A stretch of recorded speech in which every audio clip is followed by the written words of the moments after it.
Hello, everybody. We are back with another show, and today, super exciting, Space and Time's birthday, the 57th birthday. I think I looked that up just a minute ago, so hopefully I did my math right. Yeah, 57 years ago, Gordon Linsner started this magazine on a mimeograph machine. I'm sure everybody's heard the story a million times, but I love this story.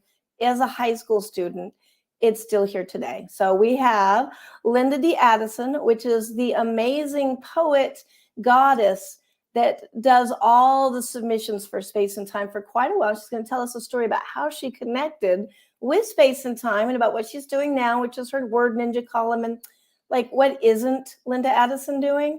And we also have Colleen Anderson, president of the Science Fiction and Fantasy Poetry Association, and she is publishing her book today. There's a connection. She's publishing The Lore of Inscrutable Dreams through Eureka Publishing, which is also the publisher of Space and Time now. And Linda D. Addison did the foreword for that. So do you see how these connections are happening? So we're going to meet both these guests in just a minute and start this show. Oh, final announcement. This show is ending, but that's because we're going to go over to the HWA, the Horror Writers Association, for those of you who are not members yet. And this show will go over there for the next for however long. So we'll have more announcements on that later. And now let's get the show started. Launch sequence activated. This is not a drill.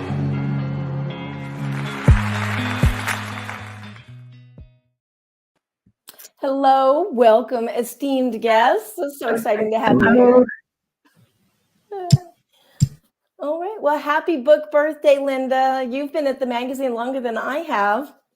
Well, it's Colleen's birthday, book birthday. And book birthday. Oh, yeah. Thank you. I'm so excited for her. I love this book too much. I know. So The Lore of Inscrutable Dreams just released today. And look, there it is up in the corner over Linda's head. There's the cover. But yeah, I'm so excited to have you guys here. That just worked out perfectly. Colleen is actually in the next room, everybody, because she traveled to Brazil for this book birthday and Space Time's birthday. We'll just say it's all of those birthdays. I came for all of it. I did. Yeah. So one of the things, and I actually don't know the story, Linda, is how did you start with Space and Time? Well, who doesn't love an origin story? So I took a workshop in 1990 at New School in the Village in New York. And I met Gordon there. He was one of the people in this workshop. It was run by, forgot the name already. No, it's in my head. But anyway, very well-known editor of Asimov Science Fiction magazine, Betsy Mitchell. Betsy Mitchell ran the workshop, and it was wonderful the way it was run. Everybody, different people turned things in each week. We got feedback. It was like a really nice structure for growth. Well, when it ended, a bunch of us stood up and said, we want to keep doing this. So me and Gordon and a few other people were the beginning members who started this group in New York in 1990 called Circles in the Hair. That's another story. But and if you see in my bio, CITH, like along with HWA. Yeah. So anyway. I wondered what that was. That's an interesting title. Yeah. There's a story behind how that happened, but we're not talking about that now. So anyway. Yeah, I am kind of actually curious to go circle around the circles of hair. Yeah. Yeah. And it's connected to Gerard Huerner. He has something to do with this title ending up this way for the group. So the group kept meeting, and I was starting to think about putting together my first collection.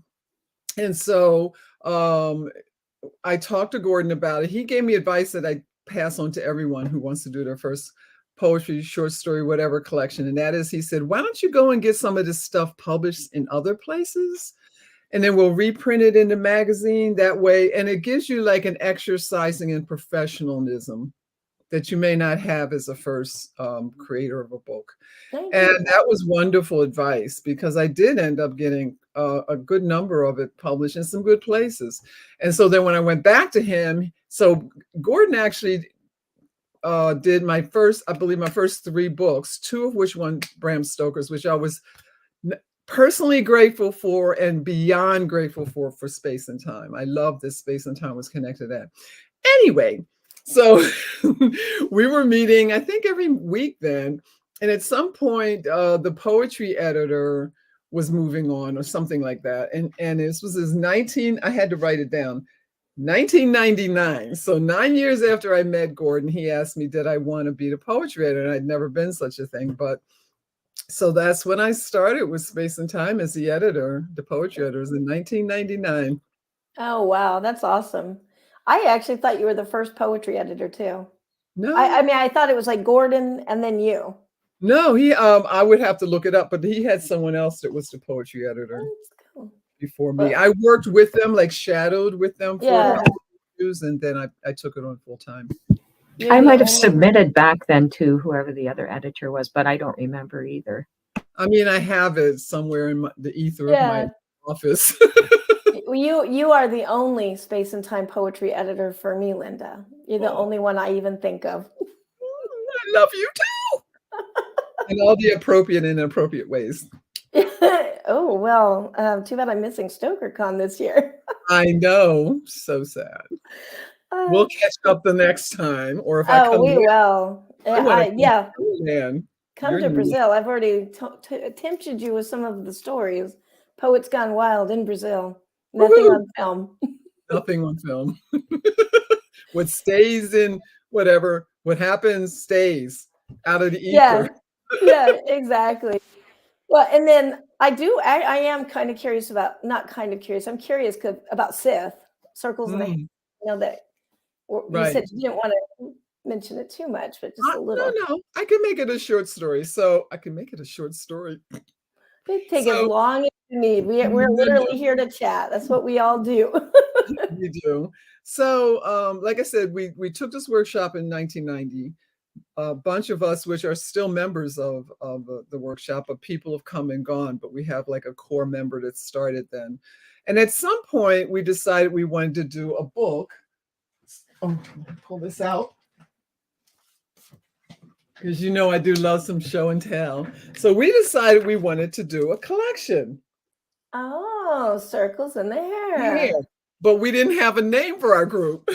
So we went on the whole brainstorming names, people, blah, blah. You know how it is when you Yeah. try to, a bunch of people decide on one thing. Anyway, so somehow I can't remember every step, but we all turned in different things. Well, Gerard Huachner, as they say in Brittany, had this story, I believe, Circles in the Hair, and it was a great story. He's a wonderful writer. It was about, you know how crop circles, Yeah. but crop circles on this person with a lot of hair. It was a wonderful story. So then we were all like, well, we voted on 2 or 3 things, and everyone loves Circles in the Hair, which is CITH. Yeah, So that's Sith. the origin story of Sith. Oh, that's awesome. So That is anyone, like I awesome. said, anyone who sees it in my bio, you know that's what I'm talking about. I put it right there with HWA because they were major reasons for a lot of the success I had and what I've learned about writing. So you were Sith Lords. Oh, you just gave me a chill. I didn't think about that. That's actually what I Yes. thought it was. I thought it was like a Star Wars kind of reference. It Spelled wasn't, slightly but when I different. say it out loud, I always think of it that way because I'm kind Yeah. of Star Wars maniac. Sith Yep. Lord. Ooh, I'm putting that on my business card. Yeah. Well, you guys have to get together now and do another anthology called Sith Lords. I know. We had another one we were going to do, but we didn't get to do it. But at least we have this one. Yeah. That's so Alan cool. Clark is the cover artist, I believe. I love Alan Clark. He's So much. wonderfully weird. So much. And we got like quotes from our 2 teachers for our group, which was Terry Bisson and Nancy Kress. Because after the workshop at New School, we decided we really wanted to have that. So we would organize a weekend. We organized the weekend with Nancy Kress, paid her and everything. And then we took a workshop with Terry Bisson. So Terry Bisson, Betsy Mitchell, Nancy Kress, the birth children of our crazy group, the birth parents of our crazy group. Oh, that's awesome. Well, and then now you're here. When did you become a trustee, and how did HWA come into all that? Well, I had I'm been just curious. publishing professionally for a little bit of a time, right?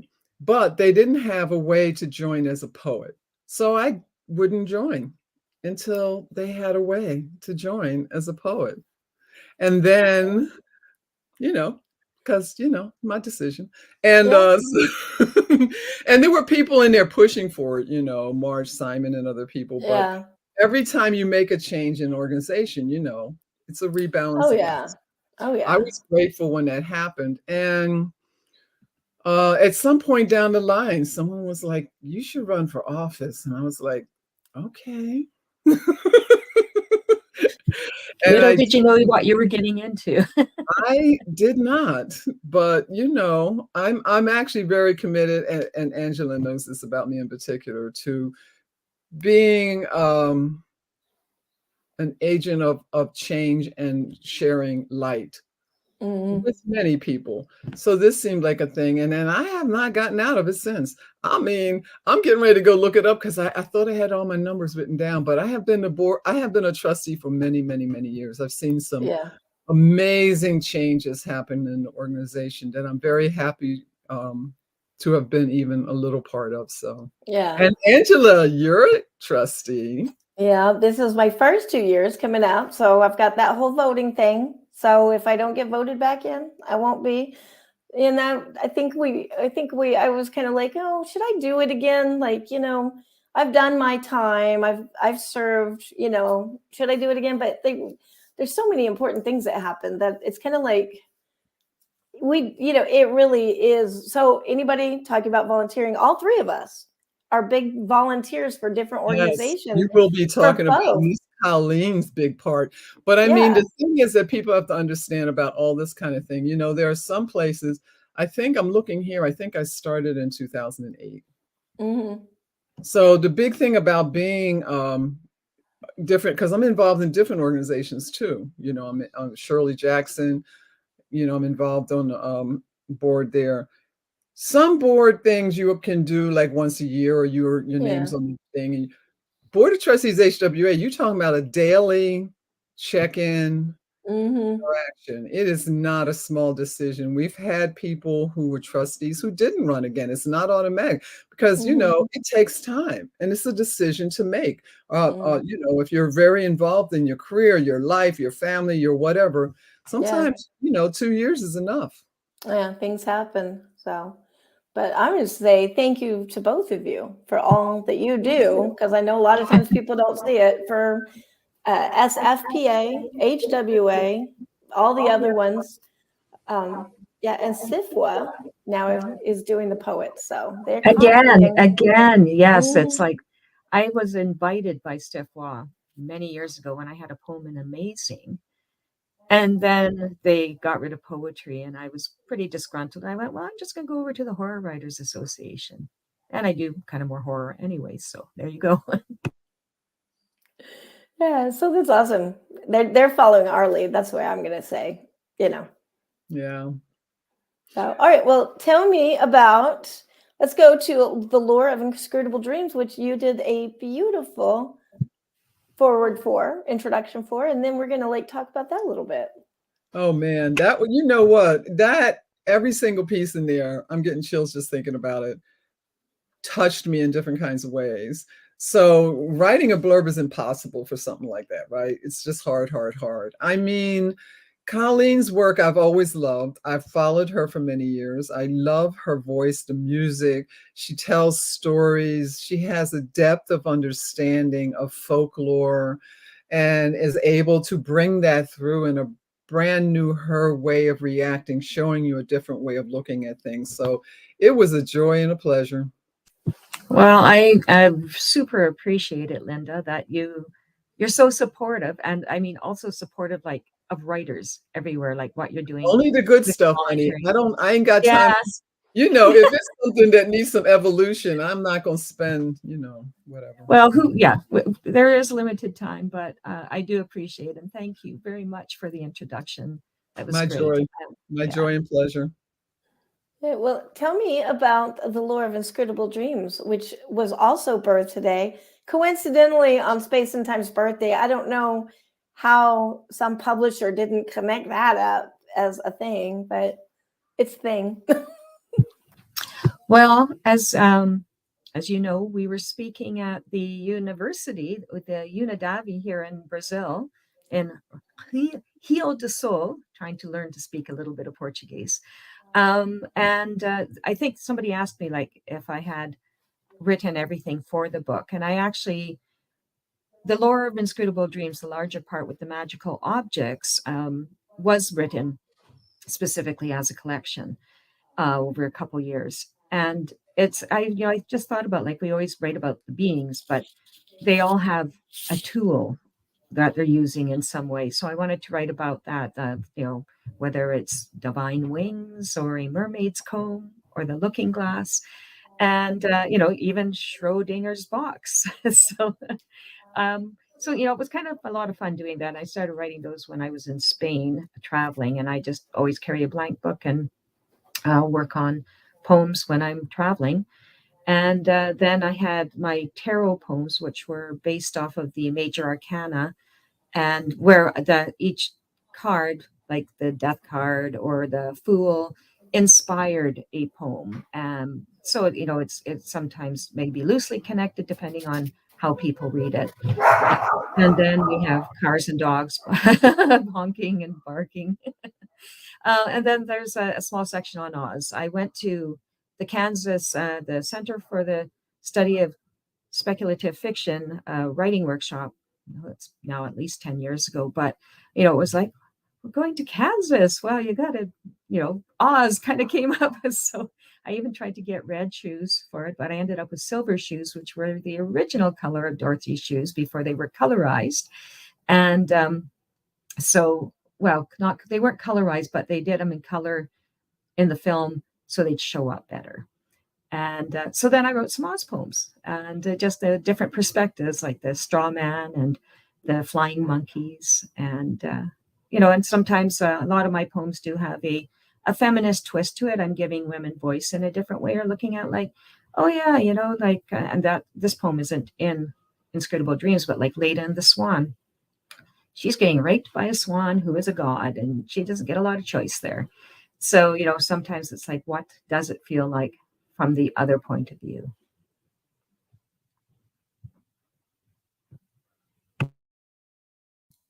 Sorry, unmuting myself because of the dogs. We just had a delivery.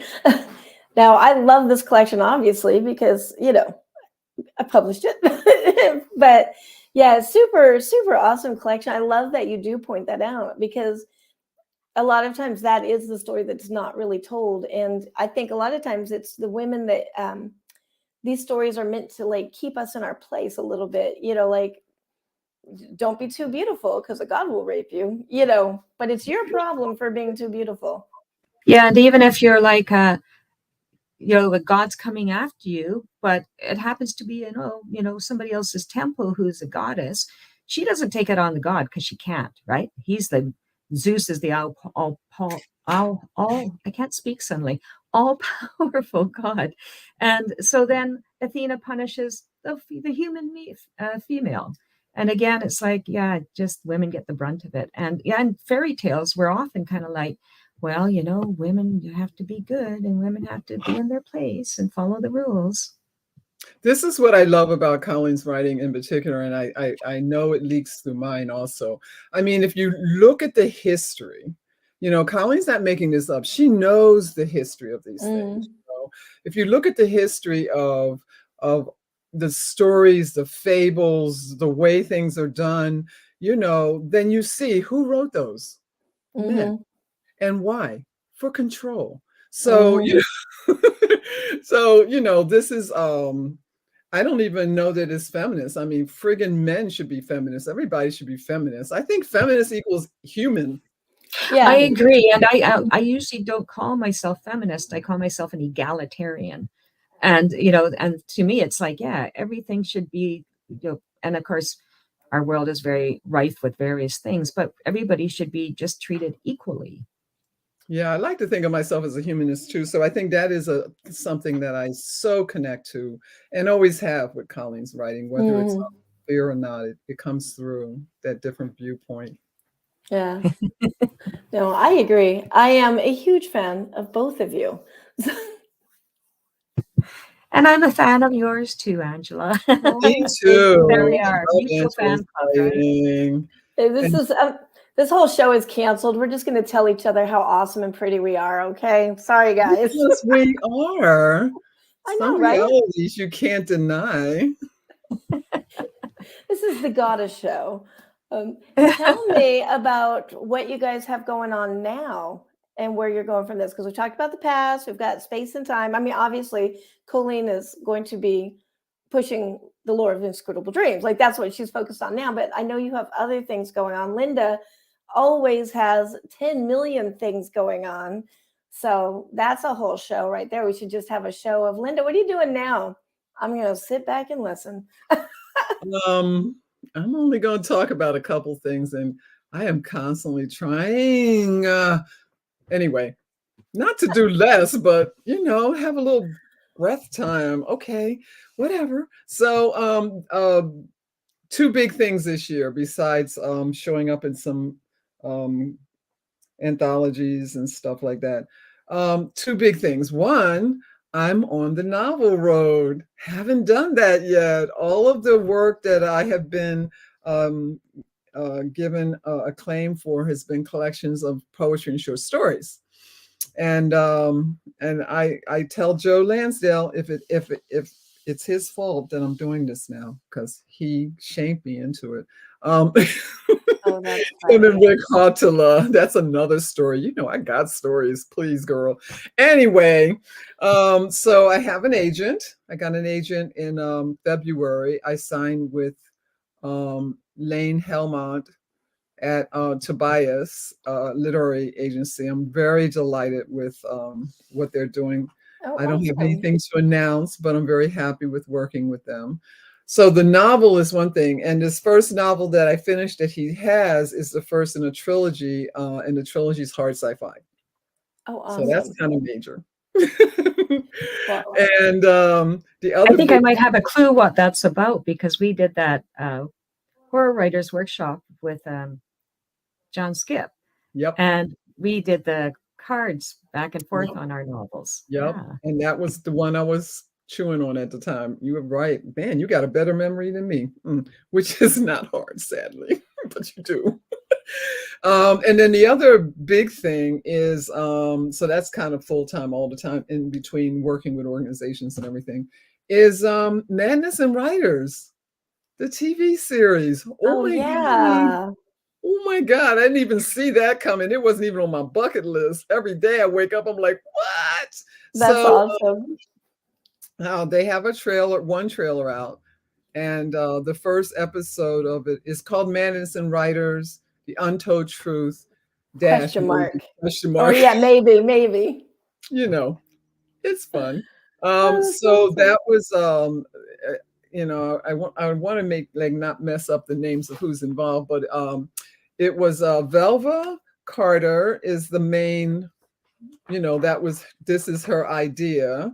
And then the other person in that, producer is David Maloff, Maloof, and our Yeah, Jamal Hodge. Y'all both know Jamal. yeah. Amazing film writer, We know Jamal. Yeah. amazing filmmaker for many, many years. Now kicking butt in the poetry land and fiction and everything. And it's going to be amazing, is That's all I can awesome. say to you. It's going to be because the vision that these three people have is not an interview show. It's like an Yeah, art film. yeah. I saw the Josh Mallerman stuff that they were filming ahead. Like, I am dying to see how this turns Right. So out. the first episode is Josh Mallerman, Michael Bailey, and me. Yeah, that's so cool. And much more to come. So I mean, it's not so much that I have much to do this year with it, but it's like such a big thing to me. Really, the Yeah. biggest thing is the novel. So I'm working on book 2 and 3 of that trilogy, and then the next thing I want to do in Novel Land is another trilogy, which is science fiction, but it's not hard sci-fi. It's more like close to Yeah. YA sci-fi. Well, on a selfish note, I have finished my first novel and I'm going to publish it when you're not publishing yours so that we don't go for first novel together because I do not want to compete with Linda D. Addison. I No don't one think, wants to compete with I her. know, right? you know what, y'all. I don't think this would be up for a Stoker because even though there's some Oh, darkness in it, because I can't help yeah, it, yeah, it's sci-fi. So I think it's going to be like Sifwa situation. yeah. If I mean, you can't control it. You know what I'm saying? Oh, yeah, yeah. I'm If just gonna be anyone looking out. I'll be like, oh, no, I'm gonna do it the next year or the year before, but you not the same year. you need to stop. Hey, you guys Uh, both have Stokers. I think you should let me have one. Just kidding. You know what? I personally have 5. You know who doesn't need any more? I'm good. Thank you. My ego, whenever it just jumps up and feels pity for itself, I'm like, you need to stop. And I show it uh, all 5 of them, which are over in my bookcase. You need to stop. I'm yeah. good. It's like you have a village now, right? Huh? I do have a village because I have a 6th house, as they're called. And it is, I'll just bring it. Show and That's tell, like baby. it's Show like and a tell, babies. I subdivision. have 6 of these heavy mofos in my house. I'm Yeah, good with Stokers anyway. I ain't gonna say no to nothing else. I'm just saying. yeah. I mean, Who but doesn't like a there's little They like are so recognition? pretty. I love them. Like they yeah, look so gorgeous, right? And inside the door is your name and the yeah. year and all that stuff, please. But yeah, I don't need more than 6. I'm good. Yeah, Linda has a subdivision going on. You know how all the houses look the same in a subdivision? She's got this little gothic subdivision on her shelf. I mean, I have been really beyond blessed. I've Mhm. gotten the horror community has Yeah. just showered me with blessings. So I feel But very yet rightfully so, because you're such an amazing writer. uh, So, a lot of people it's are. And well earned. SIFWA, I mean not SIFWA, SFPA has too. They made me a Mhm. grandmaster. Didn't see that coming. That was kind of breathtaking. So, Yeah. per awards, I am overwhelmed with blessings with it. So I appreciate. All right. Well, you heard it here first. Linda says we all get her awards from now on. Like she's just going to let us all win some stuff. Oh my God. You need to stop. I'm not controlling that situation. You Oh, know I that. know. I know. Oh I my know. gosh. Well, that's like all super exciting stuff. I cannot wait to read this novel. It's going to be awesome. I'm looking forward to getting out there. People are not going to see this coming, but people have to remember I had a BS in math, and I was a physics major, and I love quantum physics. But this is nothing like anything they've seen before. Yeah. Awesome. That's great. Mix it up, keep them on their toes, right? I think so. What you doing? Well, I'm working on a novel. um,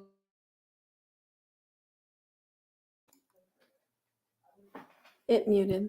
oh, I muted myself by accident. Yeah, so I'm working on a novel, and it was supposed to be done by now, and it's not, but it will be. I did a writing retreat earlier this year and got a lot done and back into it because it got paused back when I had several family deaths a few years ago, and just kind of had to get my long writing feet back under me. It was very hard to write long form for a couple of years. I am also working on a collection of poetry on Rapunzel, and a lot of people don't know that the original Rapunzel myth, which actually is through a lot of different countries, she actually, when the prince meets her, she finds her clothes getting tight and she's all innocent, doesn't know why that's happening. And the witch notices one day and basically tosses her from the tower and abandons her in a desert. And I was looking up, where are there deserts in Europe? So it's kind of like, it's very fairy tale that. And the prince is tossed from the window by the witch and falls into brambles and is blinded. So Rapunzel's giving birth in the desert to twins by herself. And then the prince somehow wanders along at some point, a couple years later, and he's blind. And when she finds him, she cries, and her tears heal his eyes. And then they live happily ever after a bit of trauma. So I have taken, I'm writing poems from when she's first a child all the way up to the years of isolation in the tower and her thoughts, and then to her abandonment from the tower. And, and putting a lot of different spins on that. So, I've been working on that. I have most of the rough drafts of the poems, so I'm hoping I can get that done by the end of the year. And then Karina Bissett and I are working on a collection of poems, and I've not worked with someone else before. So it's a fun challenge, and we are writing some poems together and then doing some call and response poems and then some poems separately. I guess I can say that like they're all poems about transformations, and that's as far as we've got so far. We're still at the beginning of this. And I'm writing short stories as they come along, and kind of like climate fiction, dystopian, fun stuff like that. Because everyone's concerned about climate. And you're president of the SFPA.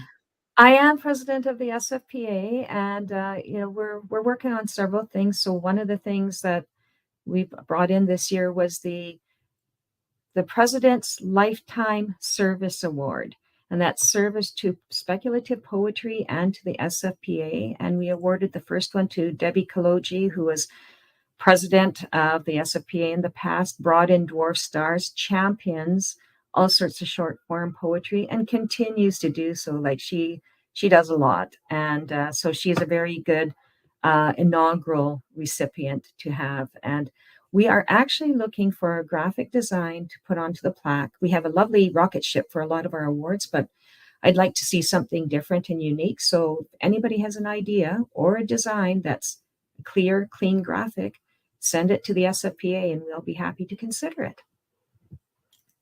That's awesome. And Locust did a really nice write-up on that.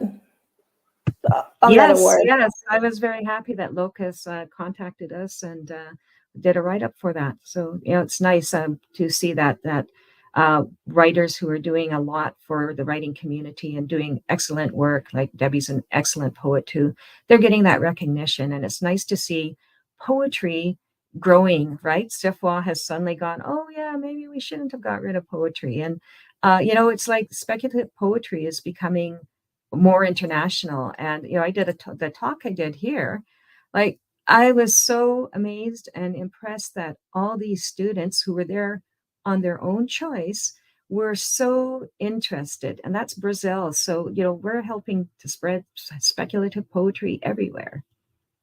Yeah. And that was like very surprising because we're all poets in the United States. I mean, now I'm in Brazil, but United States is my experience. And how many poets get mobbed after a reading and a talk about poetry? I mean, you know what I mean? Like you can have an enthusiastic group, but literally a mob of high school students rushing the stage to get their photo taken with Colleen and stuff. It was amazing. And then it was crazy. Yeah. So so many students like, can I have my picture taken with you? Can we do a selfie? It was sweet. And it was I love it. And we gave them a free PDF of the lore of Inscrutable Dreams. So that title alone, title alone makes me want to write. It's crazy.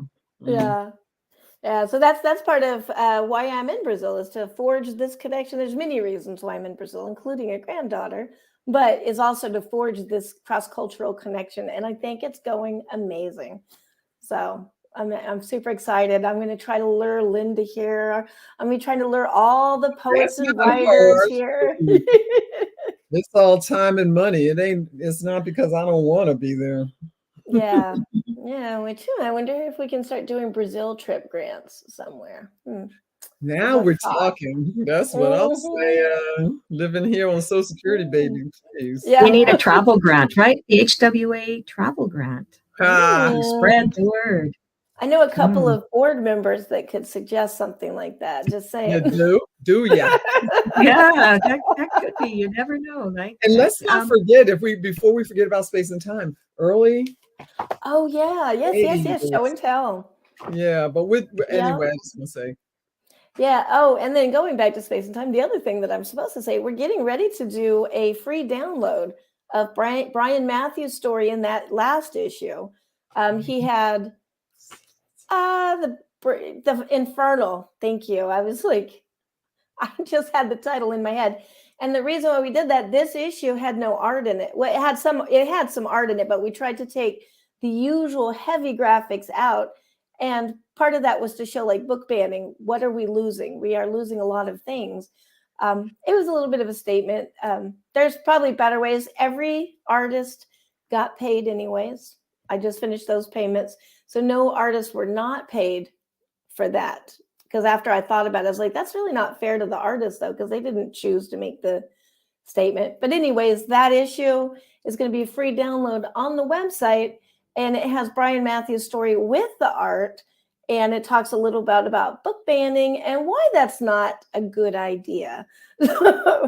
From because point of view, all the issues before this, and Angela's, they publisher, everythingness of it, were just gorgeous. And I mean, it's still, I mean, the cover's amazing, but yeah, it does make a statement. I mean, even with the poetry, you've always done such gorgeous issues. I have them all put away over there, but yeah, and that's now Anthony R. Rhodes has taken over that layout, and he is brilliant. I'm like I'll do it because I'm cheap, but he does it because he's actually an artist. You know what I mean? Like, I do. He's amazing. So if you watch this, Anthony, I love you. Please never quit.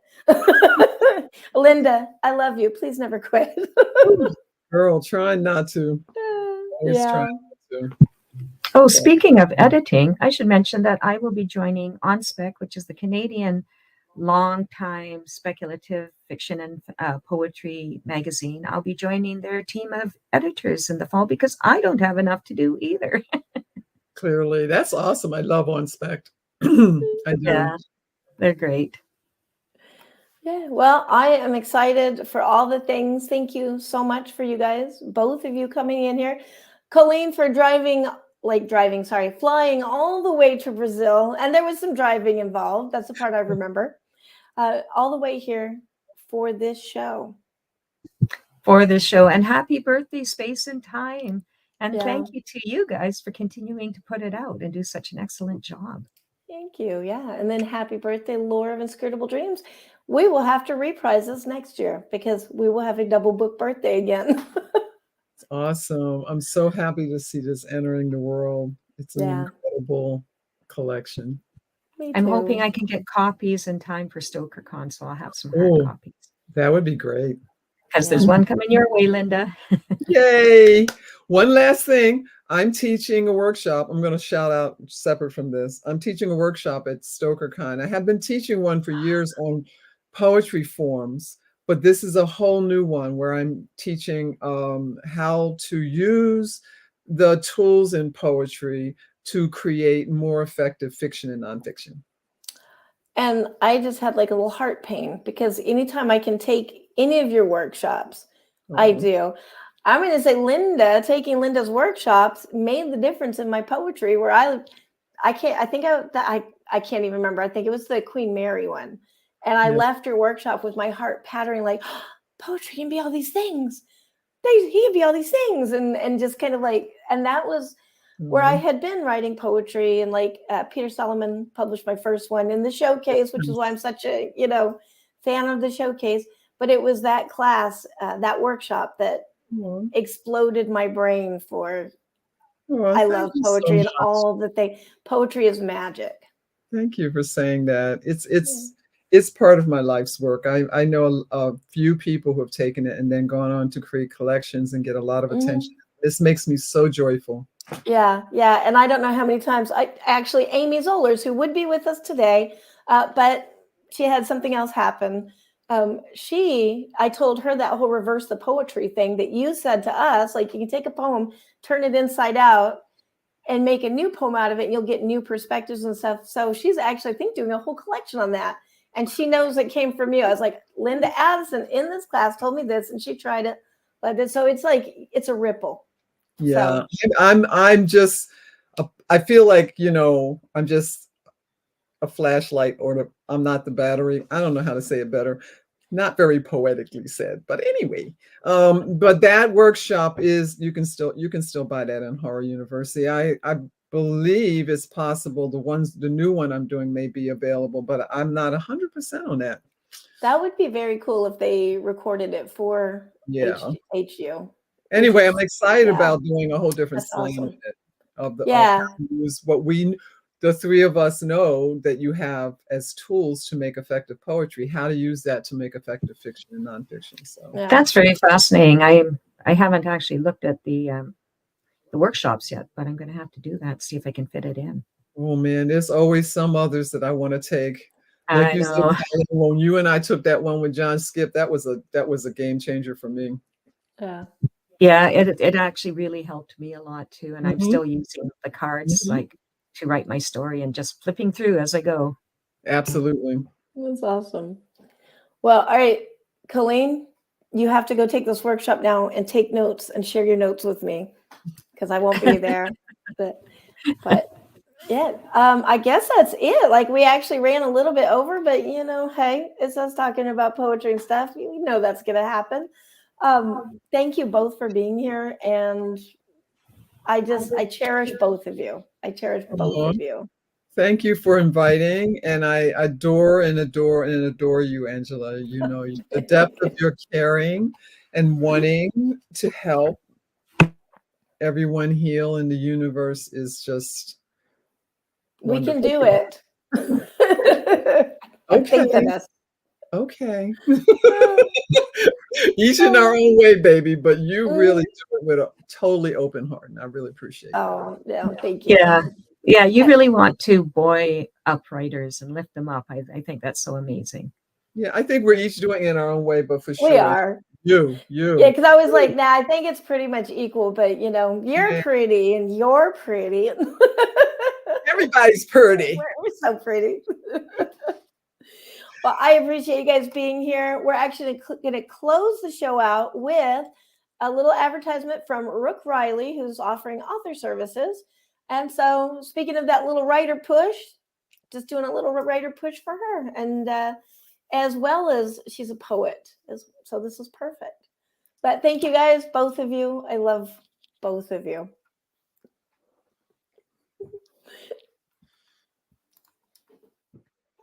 I'm author Rook Riley, an experienced educator with a military background. I'm looking to lower the barrier of admission to publishing by applying my passion for education to author services. I provide manuscript reviews, book coaching, and pep talks. I want to help tell the story that's locked inside you. So from cheerleader to draft midwife, whatever it is you need, I'm here to help. Remember, your story matters. Go to authorrookriley.com for more information.